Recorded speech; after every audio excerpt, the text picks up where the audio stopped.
All right, so let's get started with the LOP training here.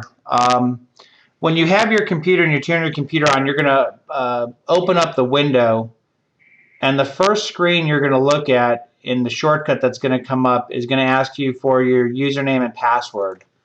And so basically to enter in the system, you just type in the password that's been given to you. And the LOP program is going to open up.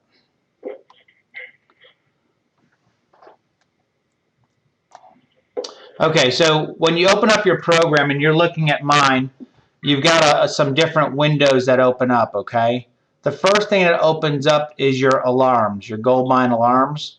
Now, I have more than 1,000 alarms on my system because I'm the administrator, and what happens is when there's errors or people are not sending right email addresses and things like that, I typically get those error messages. So I'm not going to bore you with those details, but the goal of this alarm is if you have meetings or phone calls or events or things that are going on, this is typically going to pop up on your computer and remind you that day, okay? And we'll get more into the calendar scheduling later, but I'm just going to move this to the side so it doesn't take up some of the screenshot, okay? Now, as you look at your window into the program, you've got different boxes, you've got different toolbars up here and things like that, and there's a lot of information up there, but I don't want you to get overwhelmed with it, and I want to break this down for you so you can understand it pretty easily. Over here at the left-hand side, right now we're on our email center, and you see this highlight here? I can go to Contact Search Center, Contact Record, different things. We're going to start out in Contact Record. Now, as you have a contact record created, over on the left-hand side, these are all recently viewed contacts that you can go back into rather than doing a lookup, okay? It's just kind of a speed bar.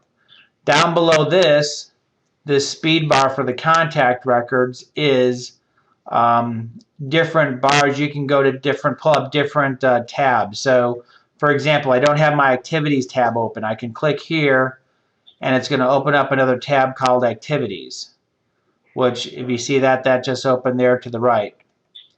I also don't have my calendar open. I can open up my calendar, and this is my calendar function, okay? Were you up top, Jim? No, I'm down towards the bottom. Of the left-hand side of it. On the left-hand side, right. Okay. And so I can also just close these out by hitting this X bar. Okay. Yeah. Okay. And now, one of the things that the program is designed to do, if you ever close out of the email center, it's going to ask to empty the trash can, okay? I'm going to put no for mine, but typically you want to enter out you want to enter yes, so it deletes all your deleted items. If your setting is not set to do that, I can set it up to that, but it's kind of easy to do as well in the settings program, but we'll deal with that later. Once you delete, Joe, is it gone forever, or is there a way? Let's say you accidentally deleted something on that. Right. I just opened up the email center, so over here you can see in my deleted, I've got 1,196 things to delete. Okay. I typically delete these things once a week.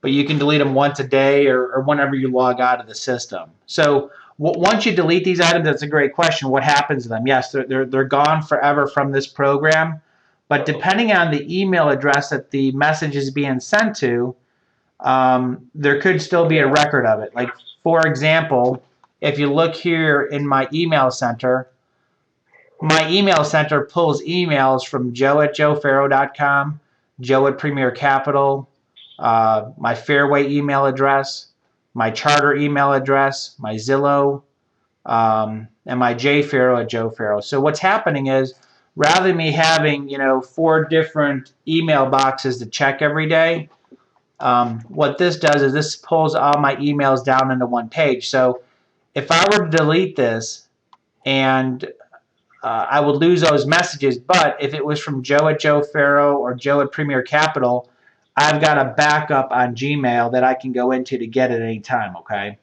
Cool. Okay. Now, with your Fairway email address, Fairway has a backup of that, you know. So any other email addresses that you're pulling in, your backup would probably be stored on whatever email address that's is being pulled from. Okay.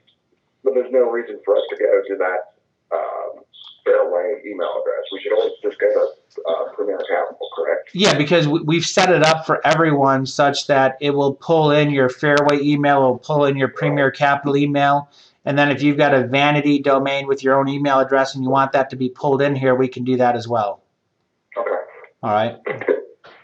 So as you look at your email center, the big difference here, and the way that I want you to look at this system, is this is really like Outlook on steroids. And what I mean there is, you know, when you're working in Outlook and you want to send an email address, the first thing that you do is you go to send an email address. You go to send an email. The difference here is in this system, let's say that I want to send Randy an email.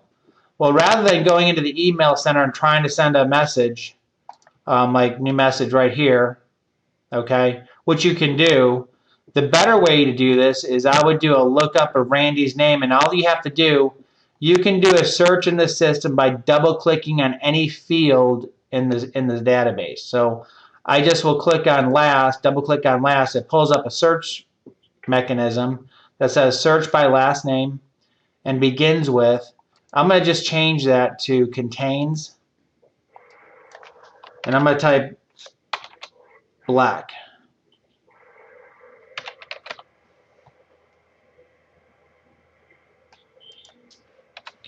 And then as I go down here, I can see Randy Black, his name is right here. Double click on Randy, and now I'm in Randy Black's page. Okay? And I just go up here to communicate, send email, and it sets up with your signature line. It sends up who it's going to. If you look here, it says link to Randy Black. I know that this email is going to be linked to her history, so that if I send her this message,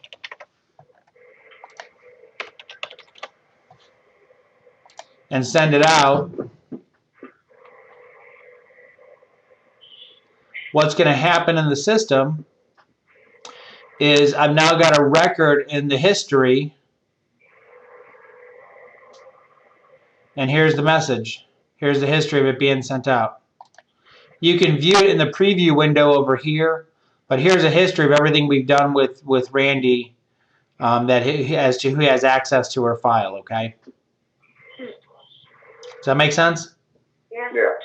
So the coolest feature about this program as you work in our system is as you have a team of people that works on a loan or a client with you, everyone has access to that history. So if your processor sends an email, if your closer sends an email, if your setup person sends an email, or you send an email, there's going to be a record of it, okay? Let's say you're in Encompass. Can't you email out of Encompass? No, Encompass is not an email system. What people are doing in Encompass, which is our front-end system, is basically a tool to do your loan applications, your disclosures, your documents, and things like that. Encompass is really not a communication tool. It does have some abilities to record logs of conversations and things like that. Right. But to me, what happens is you've got communications that are spread out between Encompass and your email system and everything. And this just gives you a single platform to put all your communications into. Gotcha. Okay. So what I think would be good for us to do is, and I think what's most important as you're opened up to this system, the first thing you probably want to do is create a contact record. So there's a couple different ways you can do this. As you open up the system, you can go up here at the top left-hand corner and go to New Record and press that button, which opens up this window. You can also come down here on your toolbar, on your speed bar, down towards the bottom and press New Contact Record there. It basically does the same thing. Or you can go right here in your contact And right up here it says new record. Same thing. It pops it up. So you got different ways to open up a new contact record. And so let's just create one really quick. So as this window pops up, what I seem to think is a best practice to get out of this window as quickly as possible is to enter some of the minimal data fields as I'm on the phone with either a prospect, a realtor, or somebody that I'm creating a record for. So for example, let's just call this Joe Test. And you've got co-borrower information if you want to put that in. And typically I'll put their first name here. And if you look here, you can see these red boxes. These are considered mandatory fields that have got to be filled in, okay? So you have Dear Joe. We have over here in the type field, well, let me get out of this and back up. It won't let me, okay. Because it's a hey, the system works, right? So it's a mandatory field. Since I've highlighted on this, I've got to put something in here. And so the type field is a very important field to categorize your contacts as to what you want to call them. So for example, Joe Test, I'm just going to call this person a client. And referral name, we'll just put Randy Black. And I'm going to consider Randy Black an advocate. On the referral type area, obviously that's coming from all, you put all that information in there. Is there the ability for me to put, like, can I specialize it just to me? Or when I do that, does that go company-wide or I'm sorry, premier-wide? Okay, no, that's a very good question. What happens is when you're creating a contact record, the type field will categorize the contact record as to who has access to that record, okay? For example, if I put Joe Test in this as a client, what happens is as a loan officer, this record is just going to be open to me and my team, which consists of typically my processor, my setup person, and my closer and or my assistant, okay? No other loan officer is going to be able to see this contact record in the system. Okay. All right. Now, the other thing that will happen is if I add a realtor into the system, what's going to happen is that realtor record is going to have access or be open to other loan officers, although they will not be able to see kind of the history, and some other things will be closed out from the viewing by other people, okay? And there's a reason why we did it that way, and I'll share that with you guys later. But, you know, for right now, just entering a contact record and kind of categorizing this with what it is going to be very important, okay? Now, right. But if I go back to referral type and you have advocate in there, if you double click with referral type, or yes, go ahead. I see that list there. Uh-huh. Is that a set list, or can I add things to it, like that specializes just for me? Like, you know, I call something different, so I put it in there and I can go to it right away, or do I just need to learn this list here? I'd rather try to keep this list static, especially with the new system we're going to be going to in the near future. Okay. You know, I'm open to creating other things. We've tried to accommodate for different entries here. But if I put something in there, that's going to go out to everybody. I mean, everybody's going to have that in their list then, right? Well, yeah, everyone would have that in their drop-down list. I mean, okay. you don't have to, like, for example, give me an example of what you're talking about. Let's say I categorize my realtors, my A realtors, my B realtors, and my C realtors, as far as importance or, you know, amount doing business with. Okay, so let's say that Joe Test is a realtor. I just changed type to realtor. What we prepare to do there is, and then I think this is a great question because we want to differentiate, okay? So, for example, Joe Test is the name of the person. Randy Black is the person that referred Joe Test to me. And Randy is an advocate, okay? Okay, all right. Now, Joe Test is a realtor, and so over here, if you want to categorize Joe Test as a realtor, Is he an A realtor? Is he an account? Is he a B? Is he a channel? Okay. Is he a delete? Is he a prospect? All right. So over here, you can categorize them, and we'll share more about how we want to categorize the realtors later. Okay. Okay? Okay. So right now I've created a contact record here, and so we have his name, we have his deer. Like for example, let's say Joe goes by Chippy. So if Joe goes by Chippy, what you'll see here, if I go to send him an email, it'll put Chippy in there as the deer. Okay?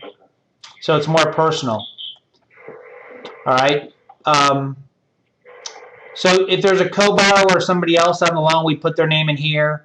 This is kind of an important field, especially in our industry, where many times we might have somebody who's calling on behalf of the borrower or parent or somebody like that. So what we created here is an other contacts that's kind of associated with this person, but may not be on the loan per se. So Like a CPA or something. yeah, so for example, let's say that Joe Test is on the loan, but his wife has been calling and, you know, she's kind of handling all the stuff. I would put her name here.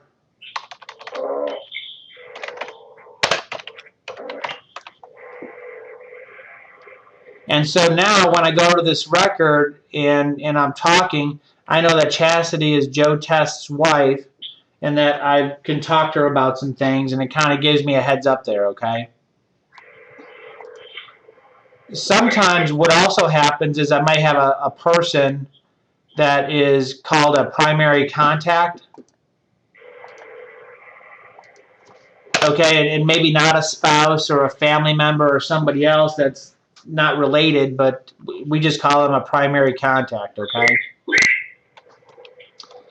All right, now, once we get over that, you've got some other data entry fields here for phone numbers. And so let's just say that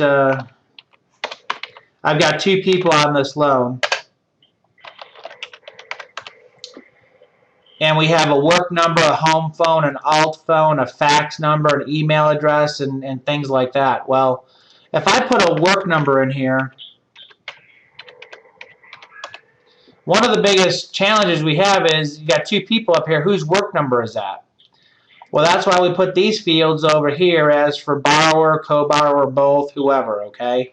It just helps to take good notes like this so that when you call them, you know who you're calling and it's not a mystery. Same thing down here with home phone, like for example, let's just say they live together, so we put joint on here. The next thing is one of them has got to have a cell phone number.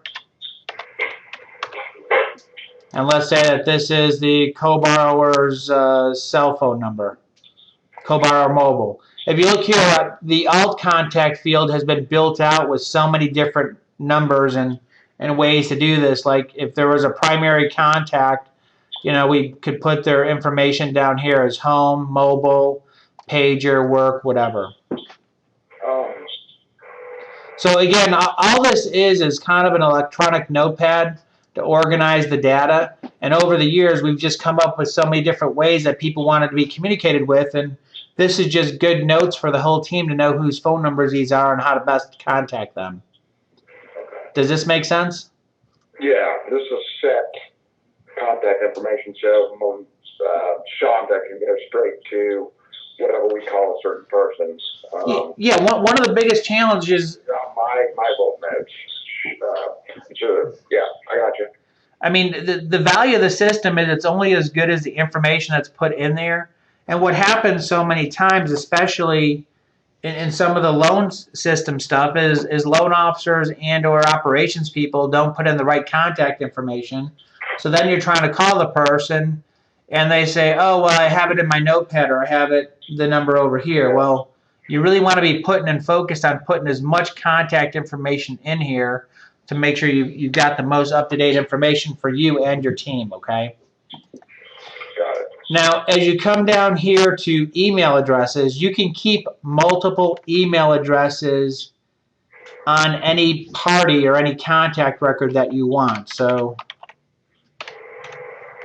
I'm going to show you something. So if I try to put my joe@joefarrell email address here, I'm going to go OK. And if you look here, you see this? The email address joe@joefarrell is already attached to a record, okay? So what we've done in the system is we've made the system email address specific so that you cannot create two contact records with the same email address right now. This is a very important component of the system in that it protects the referral sources and the clients from what's happening. So right now, I wouldn't, if I clicked here and move this email address to the record and go OK, it's not going to do it, okay? We set up some software on the back end that really protects this and locks this down. The only way that this email address can be moved from the other contact record is I'd have to have access to that contact record, delete it from there, and then move it here. But the only one that can delete that email address is one of the owners of that contact record.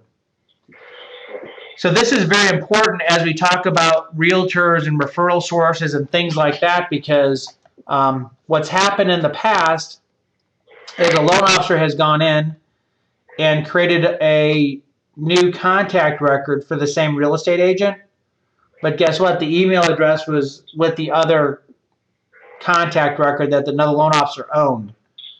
And so it creates a problem because when you go into one of the custom tabs, so for example, if I go in here and put Donna Tidwell, who's in the system,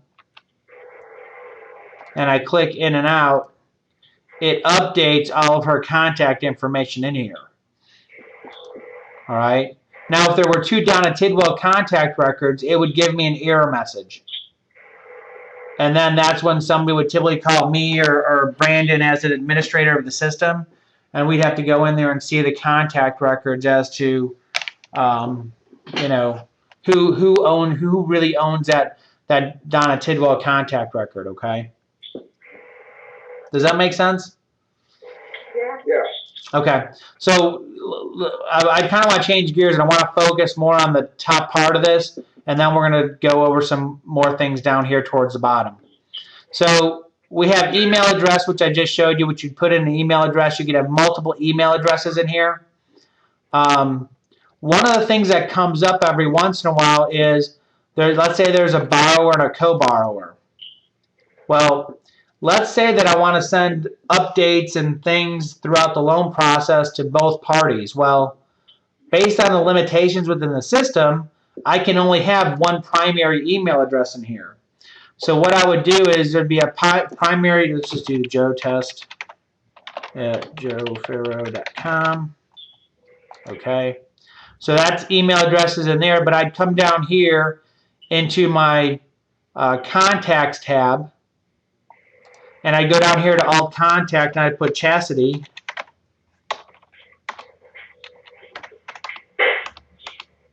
And I'd put her email address. Where are you doing that? I'm seeing it on the screen. If you move down on your screen. Okay, there you go. There's your little. Okay. So I'd put her in here as an alt contact so that during the process, one of the benefits of the system is it sends out updates to all parties involved in the transaction as a listing agent, builder, alt contact, if there's a seller attorney, a buyer's attorney, insurance agent, the seller, anybody involved in the transaction, okay? So, but I anyway. have to go in there and specifically say I want Donna Tidwell on the email I'm sending to Joe Test, correct? Like anytime let's say I'm working on the file with Joe Test, just because I send him an email doesn't mean it goes out to everybody. Right. No. When you send an email and go, I'm up here to communicate. Yeah. And go send email, it's just going to send it to Joe Test. It's not going to send it to the other parties. The email communication that goes out in the process is all driven by the system on the back end. So it's not like the one-off emails that you'll send on a case-by-case basis, okay? So going back up here to the top part of the screen, we've got mailing address, we've got the type. Loan status is a field that typically you will not put anything in there. This is all driven by the system to give you updates on where you're at in the process with this client record. Transaction type, this just helps you categorize what type of transaction this is. Is it a purchase owner occupied? Is it a purchase second home? Whatever it is. Now, if this contact record were a realtor, obviously transaction type and mortgage type are not going to be as important as if this contact record were a client, okay? Okay, so let me go back. The loan status area. When Shonda and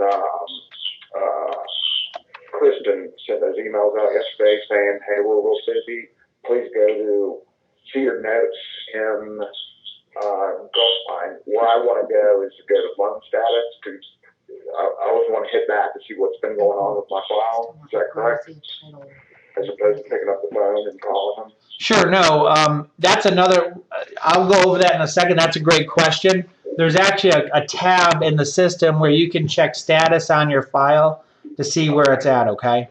Okay, all right. All that does is based on, well, I'll go there in a minute. Let me just finish up here, and then we'll get into that. Yeah.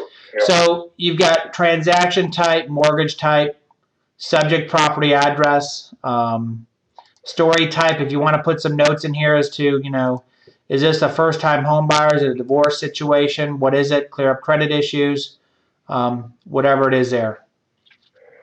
Over here you have company information. You can put their website. This is great for realtor partners or people like that to just reference their information. Marketing type.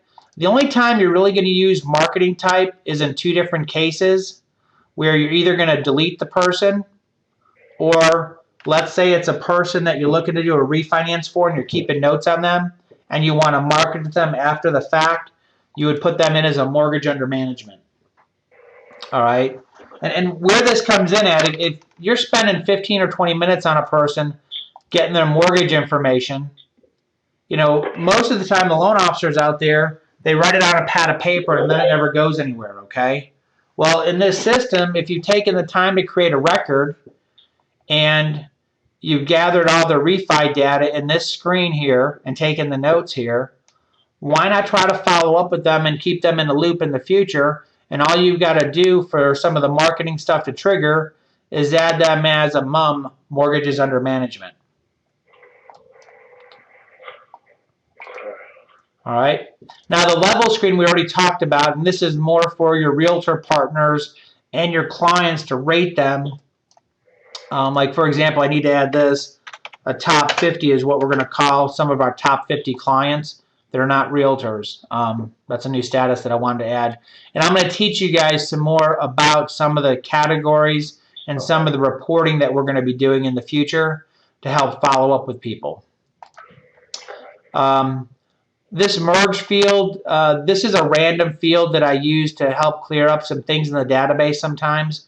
This is not as important and really does not need to be used that much unless you're trying to categorize a special group of people. Like for example, one of the things we've done here in our office is once a month we have a realtor meeting called our Keeping Current Matters meeting. There's a real estate speaker that we follow by the name of Steve Harney. And once a month he comes out with the material. So what we've done is, let's say that this guy was a realtor. Well, I don't want to send out my email to invite every realtor in the database to this. So over here, I've added a field called this merge thing, but I've put some drop downs here. And one of the things is the KCM group in Stockbridge. So when I run my filter now, which is I can select a group to where if type equals realtor and merge field equals KCM group STK, it'll only send the message to that specific group of realtors that I've custom built, okay? So the next field is kind of important. When you create any new record in the system, it's automatically going to pull a PQ date in here. Now, this is very important for your follow-up with your clients and people like that, because on a daily basis, what I do in my own business is I run a PQ report. And so it's driven off of this PQ date where I want to make sure that every client that I've put in the system has some sort of status or we're following up on it. And I'll give you an example. So up here, I'm going to go to my reports. And I'm going to go to my crystal reports, contact reports. And I'm going to go to my PQ tracker. So this is a way that I can come in here and track the pre-qualifications that I've had. Let's just do this for yesterday. So I'm going to take October 31st through October 31st.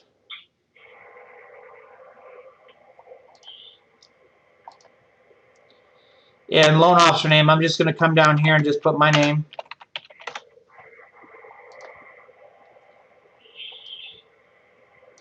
And I want to get all values for the PQ statuses.